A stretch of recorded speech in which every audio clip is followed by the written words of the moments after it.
The Trouble with Taxes, 1764 to 1770. So, what stirred up the hornet's nest in the first place? It all began over money, and over the rights of citizens, too. Great Britain had been in one war or another for 50 years and was drowning in debt.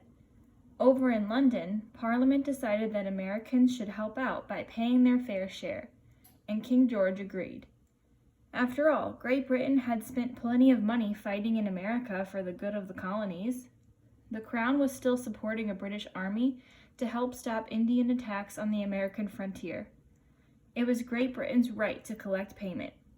To raise the money, Parliament passed a Sugar Act and a Stamp Act saying that colonists had to pay taxes to Great Britain for all sorts of imported goods, from molasses, blue indigo dye, and pimentos to printed items such as marriage licenses, playing cards, and newspapers. Similar taxes were often collected in England, but the colonists were already paying separate taxes to cover their own war debts and to run the colonies. A lot of them thought paying twice wasn't one bit fair. Besides, they believed it was against the British Constitution. Ever since the Middle Ages, English law had said that there should be no taxation without representation. This meant that citizens could never be taxed unless their elected representatives voted to pay. The colonists were British citizens, and the law guaranteed them the rights of Englishmen. So where was their right to have representatives who could vote for or against these taxes?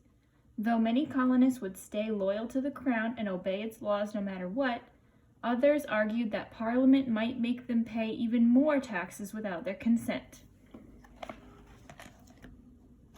Many colonial merchants refused to buy British goods. Pamphlet writers roared. Preachers thundered from their pulpits. Angry members of an organization called the Sons of Liberty stripped royal office holders naked and covered them with hot tar and goose feathers. They used to tar and feather folks in Great Britain, too, in those days. A mob completely wrecked the home of the royal governor of Massachusetts. A straw dummy dressed to look like a stamp distributor was hung from a 120-year-old elm tree, and the British tax stamps that Americans were supposed to buy were burned in every colony.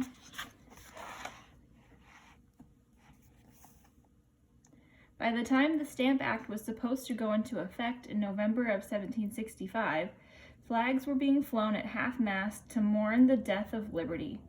Nobody in America would even distribute the stamps. 4 months later, hoping to restore peace, Parliament finally gave up and got rid of the hated taxes. This troubled King George, who still thought the taxes were fair, but he signed the repeal anyway. British merchants were delighted to get their lost customers back, and all of America celebrated. Well, the story could have ended right there, but of course it didn't. To show they weren't afraid to tax the colonies, Parliament started demanding even more taxes.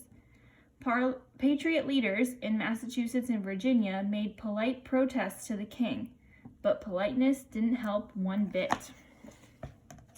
King George believed that God gave noblemen the divine right to rule, and that the colonists had a duty to obey. The British stubbornly informed legislatures in both colonies that they couldn't have any more meetings, so the colonists stopped trying to be polite.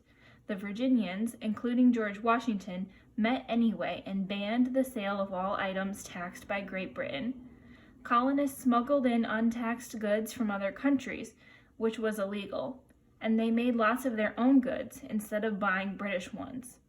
A women's group called the Daughters of Liberty supported the cause by weaving their own cloth, making their own ball gowns, and brewing their own Liberty tea out of sassafras flowers.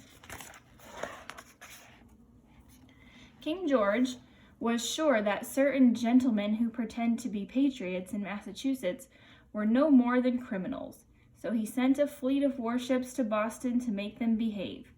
700 soldiers wearing fancy uniforms soon paraded up Boston's streets with muskets on their shoulders. Whenever they went off duty, many stole, got drunk, and chased women.